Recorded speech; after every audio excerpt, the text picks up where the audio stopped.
सो दोस्तों अभी हम लोग आ चुके हैं बिल्कुल हमारे नॉर्मल स्क्रीन के ऊपर। बिल्कुल हम लोग यहाँ पे शुरुआत करने वाले हैं। यहाँ पे कुछ छोटे छोटे स्टॉक से रिलेटेड, मतलब यहाँ पे जो खबरें हम लोग को देखने को यहाँ पे मिल रही है, खास करके रिजल्ट से रिलेटेड, उसके साथ शुरुआत करेंगे। जैसे कि अगर मैं बात करूँ HAL, हिंदुस्तान एरोनॉटिकल्स लिमिटेड की बात करें, अब तक कंपनी ने बहुत ही शानदार रिटर्न्स यहाँ पे दिए। जैसे मैंने आप लोगों को बताया था कि ये कंपनी बहुत ही रैपिडली ग्रो करते हुए देखने को मिल रही है एंड इसकी ग्रोथ और भी आने वाले समय में बहुत ज्यादा यहाँ पे बढ़ सकती है। इनका जो ऑर्डर बुक है स्ट्रांग होते ही चला जा रहा है एंड अगर यहाँ पे जिस प्रकार से यहाँ पे हम लोग को लोकसभा में यहाँ पे स्पीच देखने को मिला था इस कंपनी से रिलेटेड कि कितने सारे ऑर्डर्स यहाँ पे इस कंपनी को मिल सकते 6 कंट्रीज से, अगर ऐसा हो जाता है तो डेफिनेटली यहाँ पे हम लोग कह सकते हैं HAL के जो दिन है वो कम्प्लीटली बदल सकते हैं। सो दोस्तों आज इस कंपनी के Q1 के नंबर देखने को मिले।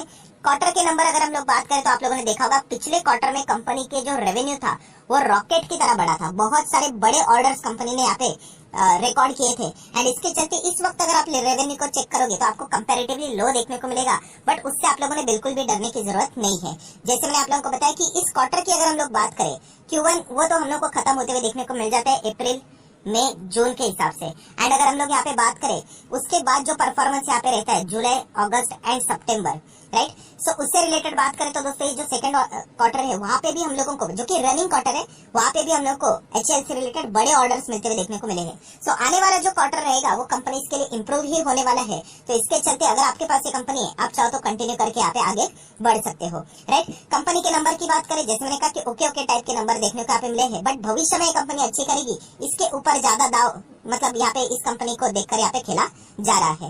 नेक्स्ट अगर हम लोग यहाँ पे बात करेंगे ब्लैक रोज इंडस्ट्रीज, ये दोस्तों एक बहुत ही छोटी माइक्रो कैप कंपनी एंड इस कंपनी के अगर मैं बात करूँ पर्सनली जो नंबर्स है मुझे थोड़े से डिसअपॉइंटमेंट वाले नजर यहाँ पे आए हैं।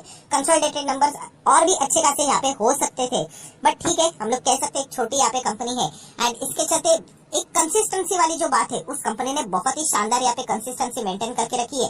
बट इस वक्त की बात करें तो इतना कुछ खास परफॉर्मेंस फिलहाल तो देखने को यहाँ पे नहीं मिला है। नो डाउट इनका भी जो बिजनेस है टेक्सटाइल से रिलेटेड थोड़ा बहुत योगदान देखने को यहाँ पे मिल जाता है एंड इसके चलते वहां से मतलब टेक्सटाइल से रिलेटेड जितने भी कंपनीज है उनके हम लोगों ने यूजुअली परफॉर्मेंस को देखा है कि इतना कुछ दम नजर नहीं आ रहा है। तो इसी के चलते हम लोग यहाँ पे कह सकते हैं कि जो ओवरऑल परफॉर्मेंस है इन कंपनीज का भी वो भी थोड़ा बहुत हम लोग को यहाँ पे नॉर्मल देखने को यहाँ पे मिल चुका है। सो यहाँ पे अगर हम लोग मंगलवार के दिन की बात करें तो ब्लैक रोज में गिरावट के चांसेस हो सकते हैं, क्योंकि पर्सनली मुझे नंबर्स यहाँ पे इतने कुछ खास नहीं लगे जो कि क्वार्टरली ईयरली डाउन में नजर यहाँ पे आ रहे हैं। बट क्या लॉन्ग टर्म के लिए कंटिन्यू कर सकते हैं? ये सब डेफिनेटली कंटिन्यू कर सकते हो। कंपनी बहुत ही शानदार देखने को यहाँ पे मिल जाती है। नेक्स्ट बात करेंगे दोस्तों निफ्टी 50 वाला दिग्गज stock Divi's lab. Divi's lab जैसी कंपनी हम लोग जरूर कह सकते हैं यहाँ पे आप लॉन्ग टर्म के लिए बिंदास कंटिन्यू यहाँ पे कर सकते हो।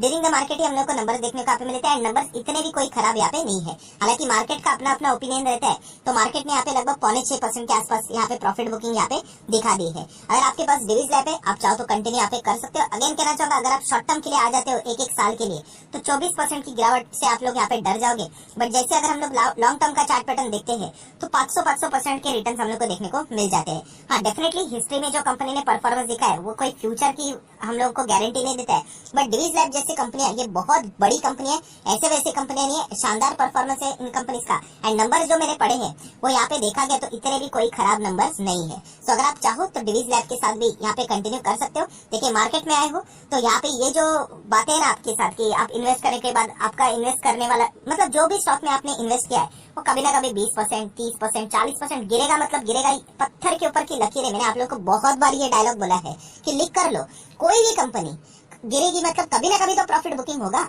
तो उस वक्त हिम्मत कैसे दिखा सकते हैं जब कंपनी का बिजनेस आपको पता होना चाहिए, वरना बहुत सारे लोग गिरावट के चलते भाग जाते हैं एंड 5 साल के बाद देखेंगे अरे वो तो स्टॉक 5 गुना बढ़ गया।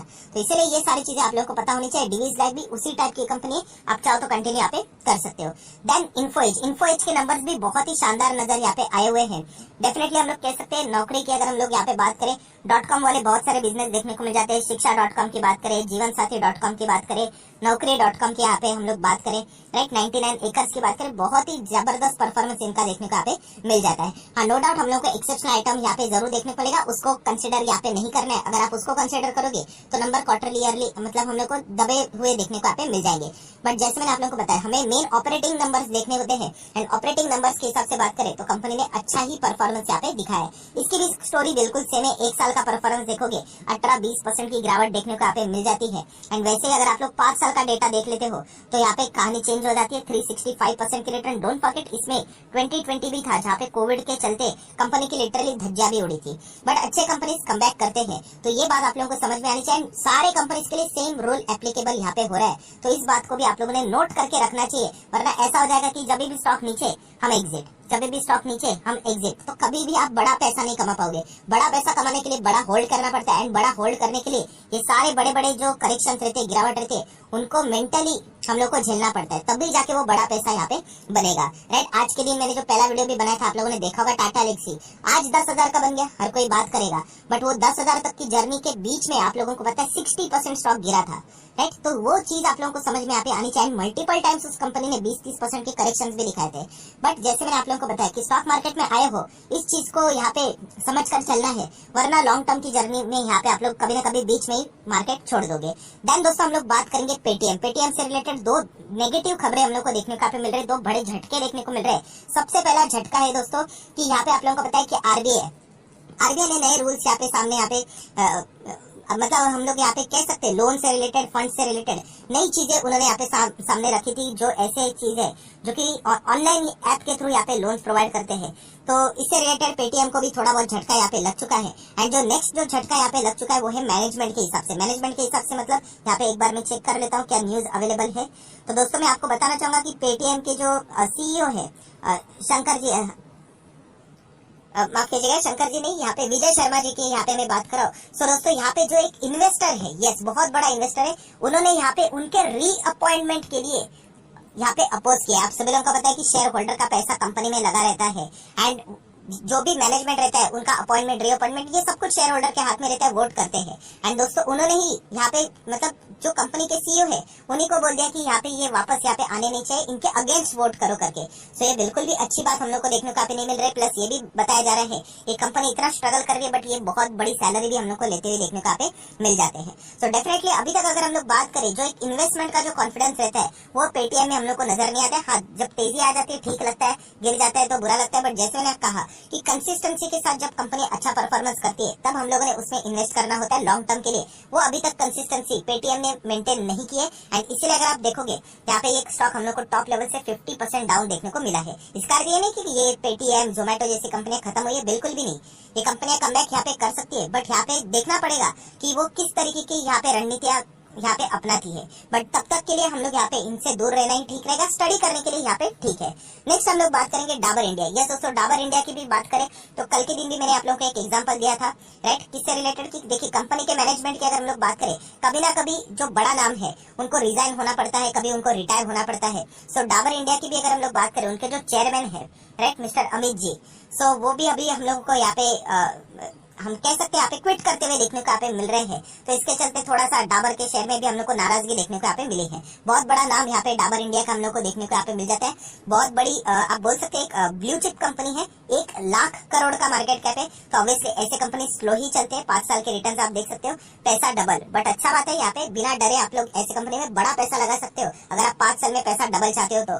सो डाबर इंडिया की भी अगर हम लोग बात करें तो यहाँ पे जो चेयरमैन है उन्होंने फिलहाल तो यहाँ पे क्विट किया है। सो बताने का मकसद क्या है कि कभी ना कभी जो कंपनी लीड करती है, मतलब जो बड़ा व्यक्ति कंपनी को लीड करता है, कभी ना कभी वो रिजाइन करता है। सिर्फ हमें ये चेक करना होता है कि अगर वो कंपनी से निकल रहे हैं तो उन्होंने कोई कंपनी से इसलिए क्विट तो नहीं किया कि कंपनी में कोई गड़बड़ी है। तो ये सबसे बड़ा इंपॉर्टेंट वाली चीज रहती है। सो यहाँ पे भी अगर हम लोग देखें, उन्होंने बताया कोई कंपनी में गड़बड़ी यहाँ पे नहीं है, नॉर्मल चीज हम लोग को देखने को यहाँ पे मिल चुके हैं, जैसे कि रिटायरमेंट रहता है वैसे। नेक्स्ट अगर हम लोग बात करें विप्रो से रिलेटेड, आप लोगों ने ऑस्ट्रेलिया से रिलेटेड न्यूज यहाँ पे सुनी होगी। उनके जो बड़े बड़े क्लाइंट्स है ऑस्ट्रेलिया में, वो वापस हम लोग को विप्रो को ही चुनते हुए देखने को मिले। तो यहाँ पे कॉन्ट्रैक्ट भी रिन्यू होते हुए देखने को यहाँ पे मिल चुके हैं, कुछ नए कॉन्ट्रैक्ट भी इनको यहाँ पे मिल चुके हैं। सो ये सारी खबरें अच्छी बात होती है, क्योंकि इनसे जो उनका रेवेन्यू रहता है वो कंटिन्यू यहाँ पे रहता है। नेक्स्ट अगर हम लोग यहाँ पे बात करें येस बैंक से रिलेटेड हमेशा सबसे ज्यादा सवाल यहाँ पे आते रहते हैं। जैसे मैंने आप लोग को बताया, येस बैंक का पूरा भविष्य जो अभी हम लोग को यहाँ पे मीटिंग देखने को मिलने वाली है, एंड उससे रिलेटेड क्या फंड रेजिंग यहाँ पे सक्सेसफुली वो अचीव कर पाएंगे, इसी के ऊपर फिलहाल तो ये शॉर्ट टर्म का जो गोल है उसी के ऊपर सारी चीजें निर्भर यहाँ पे है। क्योंकि इनका इंडिविजुअल परफॉर्मेंस देखा आ गया, तो अभी तक इतना कुछ खास नहीं है। एंड अभी का जो येस बैंक का मैनेजमेंट है, इसके लिए वो उसको हम लोग दोष यहाँ पे नहीं दे सकते। बट यहाँ पे येस बैंक को वापस उस लेवल तक वापस लेके जाना है जो कि पुराने लेवल पे था, तो उसके लिए फंड रेजिंग होना, येस बैंक की बैलेंस शीट क्लीन होना, पीएनएल क्लीन होना, ये बहुत ज्यादा इंपॉर्टेंट है। उसके बावजूद येस बैंक कभी इतना ऊपर जा ही नहीं सकता, ये भी बात आप लोगों को यहाँ पे पता होनी चाहिए। सो डेफिनेटली फंड रेजिंग से रिलेटेड जो भी अपडेट आते हैं उसके ऊपर हम लोग फोकस बना के यहाँ पे रखते हैं। देन हम लोग बात करेंगे एलआईसी के नंबर यहाँ पे आ चुके हैं। डेफिनेटली एलआईसी के नंबर पढ़ना मतलब सरदर्द वाला काम है, आप सभी लोगों को पता है। इतने सारे फैक्टर्स हम लोग को वहाँ पे देखने को मिल जाते हैं। प्लस एलआईसी ये कोई सिर्फ इंश्योरेंस कंपनी नहीं है, ये बहुत बड़ी दिग्गज इन्वेस्टमेंट कंपनी भी है। एलआईसी का भी पोर्टफोलियो आप लोगों ने देखा होगा, करोड़ों का पोर्टफोलियो है दोस्तों, राइट। तो ये सारी चीजें हम लोग को देखने को यहाँ पे मिल जाती है। तो अगर आप डायरेक्टली सरप्लस एंड डिफिसिट के कॉलम को रीड करोगे तो प्रॉपरली एग्जैक्ट पिक्चर आप लोगों को यहाँ पे नहीं मिलेगी। सो एलआईसी के कैसे रहे नंबर्स, तो जो मेन चीज थी उतना मैंने यहाँ पे स्टडी की है। तो बस मैं इतना ही कहना चाहूंगा कि कंपनी के हम लोग यहाँ पे कह सकते हैं ईयरली परफॉर्मेंस अच्छा देखने को मिल रहा है, क्वार्टरली थोड़ा और भी बेहतर यहाँ पे हो सकता था। सो मतलब ओवरऑल अगर हम लोग यहाँ पे बात करें तो ओके टाइप का परफॉर्मेंस मुझे तो देखने को यहाँ पे मिला है। ना ही सुपर डुपर ग्रेट, ना ही super duper flop, okay type का परफॉर्मेंस है, मिड रेंज का परफॉर्मेंस है, वैसा ही हम लोग को देखने को यहाँ पे मिला है। सो ये जो बड़े साइज की कंपनी रहती है उनका यही एक प्रॉब्लम रहता है, राइट, कि यहाँ पे जो परफॉर्मेंस रहता है वो धीमे धीमे करके हम लोग को देखने को यहाँ पे मिल जाता है। एलआईसी भी जैसे लिस्ट हुआ आप सब लोगों को होता है टॉप 10 में हम लोग को देखने को यहाँ पे मिला था। एंड उसका भी मार्केट कैप हम लोग देख सकते हैं 4.25 लाख करोड़ के आसपास देखने को यहाँ पे मिला है। सो ओके टाइप का परफॉर्मेंस एलआईसी ने इस वक्त भी यहाँ पे दिखा है। अभी बाजार को नंबर कैसे लगे वो तो हम लोग को डायरेक्टली यहाँ पे मंगलवार के दिन यहाँ पे पता चल जाएगा।